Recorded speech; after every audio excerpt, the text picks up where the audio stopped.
Bonjour à tous et toutes et bienvenue au Good Morning Trading. Un trader parle aux traders. Nous sommes le 13 septembre 2019 et on fait le point sur l'actualité. On va très vite. J'ai beaucoup de choses à vous dire, donc je vais condenser. Attention, c'est parti. Le calendrier boursier du 13 septembre. D'ailleurs, j'ai même pas corrigé le truc. 13 septembre.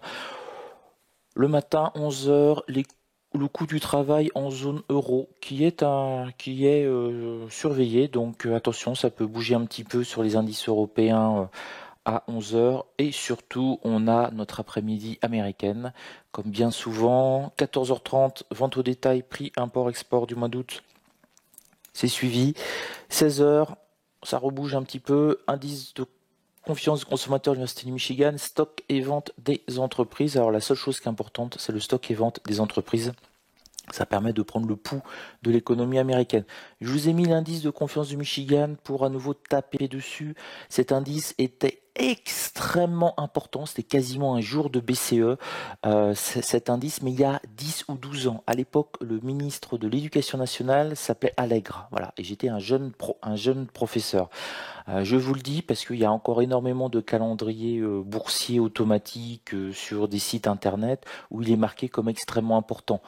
Ils l'ont pas mis à jour depuis 10-12 ans. Voilà, simplement pour vous prévenir, on parle souvent d'indice du Michigan, ça ne vaut plus rien. Et avant, oui, il y a 12 ans, 13 ans, à l'époque de Claude Allègre, il faudra voir quand est-ce qu'il était ministre, c'était l'indice majeur qui pouvait faire basculer les marchés. Maintenant, effet de mode. Voilà, très important de s'adapter toujours en bourse. Tout le monde s'en tape totalement le coquillard. Voilà, ça au moins c'est dit. Je passe rapidement sur l'analyse technique maintenant. Voilà. Oui, alors juste pour vous montrer, faire un petit point rapide sur la psychologie, parce que je m'en suis rendu compte ce matin. Donc ça, c'est mon année en cours. Ma dernière perte était à peu près à ce niveau-là.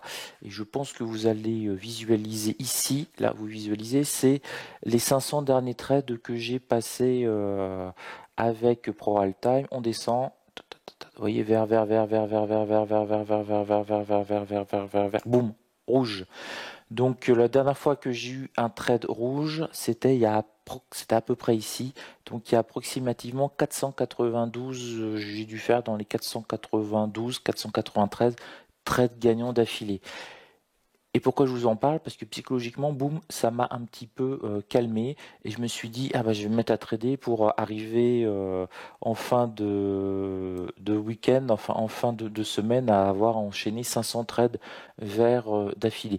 Et là, si vous tradez, vous rappelez la chose, dans la tête, c'est j'ai gagné 980 euros, allez, je vais arrondir à 1000 euros, et c'est justement quand vous voulez arrondir que vos 980, ils vont passer à 400, 500 ou 600, vous allez vous prendre une claque, ça va vous énerver, vous allez finir peut-être la semaine, votre journée qui était à 980, quasiment à 200 euros, et vous allez être totalement démoralisé.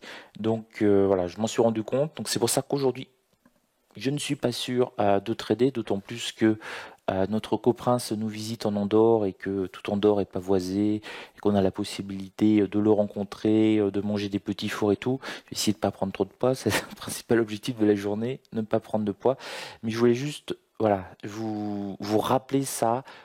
N'essayez pas d'arrondir n'importe quel chiffre. Vous avez fait 18 trades gagnants d'affilée dans la journée. Vous dites allez, je vais monter à 20. Je vais arrondir ma somme, j'ai gagné 92 euros, je vais passer à 100, j'ai gagné 972 euros, je vais passer à 1000. C'est générateur en fait de catastrophes. Et quand on le sait, bah, on le repère. Et là tout de suite, j'ai eu une petite alarme en moi qui me dit oh attention Coco, tu essayes d'arrondir et ça c'est pas bon. Donc prendre du recul là-dessus. Pour l'analyse technique. Donc ça c'était le petit conseil psychologique si j'ose dire de la journée. Pour l'analyse technique, eh ben regardez, je vous avais dit hier ouragan force 3 ou 4. Effectivement, hein, on a été tapé là, ça a énormément bougé comme vous voyez sur tous les indices.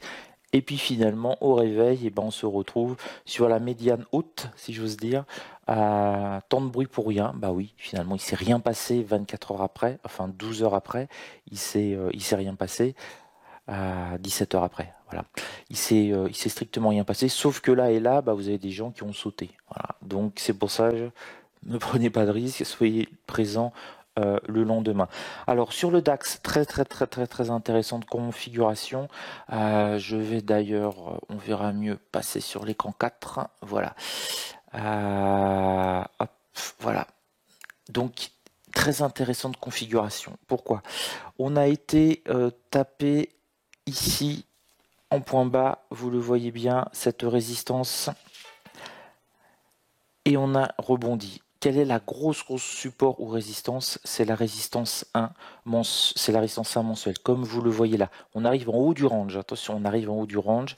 Donc là, on va peut-être essayer de stabiliser sur cette résistance 1 mensuelle. A priori, tout est encore vert cette nuit.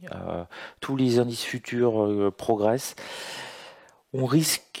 On essaye de monter, de se stabiliser au-dessus de cette résistance 1 mensuelle. Donc si on revient sur cette résistance 1 mensuelle, qu'on passe en dessous et qu'on essaye de revenir, ça peut être un trade assez sympathique à tenter. Attention à tenter, j'ai entre 9h jusqu'à 16h, 16h30. Ensuite, on ne sait pas ce qui peut arriver parce qu'on va basculer sur la fin de semaine, les dernières heures aux États-Unis. Soit les États-Unis ont décidé de nous faire un home run, c'est-à-dire clôturer sur le plus haut hebdomadaire. Ça leur arrive très souvent quand on a une tendance aussi forte, ils finissent au plus haut, et on est à 21h30 heure française, une demi-heure avant la clôture, et boum, ça se met à accélérer de manière algorithmique, et on finit au plus haut, on écœure tout le monde, c'est la pâtée totale pour les vendeurs, on les a humiliés toute la semaine, et à la fin, ils sont écrasés par le mammouth. Et j'avais une autre image, ils se font chier dessus, voilà. Je suis obligé de vous le dire parce que sinon elle serait restée, j'aurais pas retrouvé le mot. Non, grosso modo, ils se font massacrer, exposer jusqu'à la fin. Ou à 21h30, on a un reflux, on peut avoir une baisse assez forte, assez violente. Bon, ça peut arriver. Donc faire très attention, j'allais dire, aux fins de semaine. Quand on est au milieu d'un range de la semaine, il n'y a pas grand risque. Par contre, quand on est sur un extrême bas ou sur un extrême haut, en fermeture des marchés américains sur la semaine, à partir de 21h30, la dernière demi-heure, hein, l'heure, c'est pas le tea time, l'heure de folie, il faut faire extrêmement attention. Si on est prudent, on se positionne pas. Si on est joueur, on essaie de voir un petit peu par où ça part. Et des fois, on a vraiment des accélérations algorithmiques de folie. On finit au plus haut hebdomadaire. Ou au contraire, boum, on a des prises de bénéfices, entre guillemets. Ça se met à descendre dans la dernière demi-heure ou le dernier quart d'heure. À tout va. Donc faites très attention. Ne paumez pas votre semaine sur la dernière demi-heure. Donc voilà, sur le DAX, c'est très clair. On va essayer de se positionner pour les haussiers au-dessus de la résistance 1 mensuelle et clôturer au-dessus. Pour le Dow Jones, lui, c'est plus intéressant, beaucoup plus intéressant, enfin beaucoup plus, c'est aussi intéressant. Il est sous sa résistance 1 mensuelle. Alors si on a une accélération algorithmique, on pourra aller le chercher. On pourra aller chercher les 27 350. Alors tout va dépendre à quelle heure on peut éventuellement aller le chercher. Si c'est un peu trop tôt, on peut aller le toucher et avoir un reflux assez fort. On peut, deuxième possibilité, la dernière énergie, dans les dernières minutes de cotation, aller le chercher, le dépasser. Donc là, on est vraiment les points cruciaux, c'est qu'est-ce qui va se passer sur ces résistances 1 mensuelles. On va regarder notre ami le CAC 40 et le Nasdaq. Si vous voulez éventuellement que je fasse des analyses techniques rapides sur d'autres indices, dites-le moi. Je peux le faire sur le S&P 500 et l'Eurostock 50, parce que je suis plutôt bon dessus en toute immodestie. Par contre, si c'est l'indice espagnol ou l'indice italien ou l'indice belge, je n'y connais strictement rien, donc je pourrais pas. Mais voilà, n'hésitez pas. Ou une action, je suis bon. Apple, Microsoft, tout ce qui est un peu dans le domaine du high-tech, c'est ma spécialité en action. Et le pétrole, voilà. Donc ça, marquez-le moi en commentaire sous la vidéo et puis j'essaierai d'adapter mes Good Morning Training, rajouter de temps en temps peut-être le pétrole parce que je trouve qu'il y a quelque chose d'intéressant. Sur le Nasdaq, alors très intéressant, le Nasdaq, les fameux 8000, les fameux 8000, et ben voilà, on a été les chasser hier, on est passé, mais alors 1 poil de cheveux juste au-dessus, hop, et on s'est mis à redescendre. Et là, on reste sur une dynamique cette nuit très positive. Alors, la résistance à mensuelle sur le Nasdaq peut être compliqué à aller chercher. Pourquoi? Parce qu'il faut passer les 8000, il faut aller quasiment chercher les 8100 et être au-dessus du plus haut du mois de juillet et août. Donc là, ça va quand même poser problème pour aller le chercher. Lui, c'est plutôt à surveiller s'il redescend pas pour aller taper sa $1000 à mensuel. Voilà, redescendre comme ça et hop, si ça repart, rentrer pour aller retourner sur les 8000 et là, peut-être les casser. Le CAC 40, résistance à mensuelle, c'est incroyable, hein, ils en sont tous là. Le CAC 40, alors boum, hier, passé au-dessus de sa résistance à mensuelle, hein, 5600, plus de 5660, quasiment au plus haut, à son plus haut annuel qui était le 25 juillet. Et il s'est mis à redescendre légèrement dessous. Alors vraiment légèrement, il a perdu 25 points, il a perdu 30 points, il a perdu un demi pour cent. Mais voilà, bon.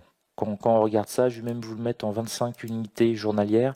Donc sur 25 journées de bourse, ça représente 5 semaines. Donc voilà, sur 5 semaines, on voit vraiment qu'il y a eu un décollage ici, qu'à partir du moment où sur le CAC 40, on a passé les 5450, qu'on a franchi ce barrage-là et ça a propulsé. Voilà, donc à surveiller si on va pas aller mourir en fin de séance sur la résistance à mensuelle. Alors en dessous, au-dessus, ça donnera vraiment une indication assez intéressante pour le lendemain, c'est-à-dire pour la semaine prochaine, l'état des forces. Mais pour le moment, l'état des forces depuis le début du mois, il est très clair. Le camp gagnant, c'est les taureaux. Sur ce, voilà, je vais vous laisser. Je vais encoder et diffuser cette vidéo. Je vous souhaite en tout cas une belle journée de trading. Soyez prudents, hein. Vous pouvez aller revoir ma vidéo. Pourquoi on a tendance à perdre le vendredi soir. J'avais fait un webinaire le vendredi en bourse. J'avais fait un webinaire spécialement dessus. Et on se retrouve ce soir, peut-être. Très peu de chance, hein. Je pense que je vais être très dehors avec avec la venue d'Emmanuel Macron. Donc ce sera samedi, le débriefing total de la semaine et puis les choses importantes à retenir pour préparer la semaine prochaine. Voilà, j'espère que vous allez passer une bonne journée de trading et je vous dis à ce soir ou à demain. Ciao à vous.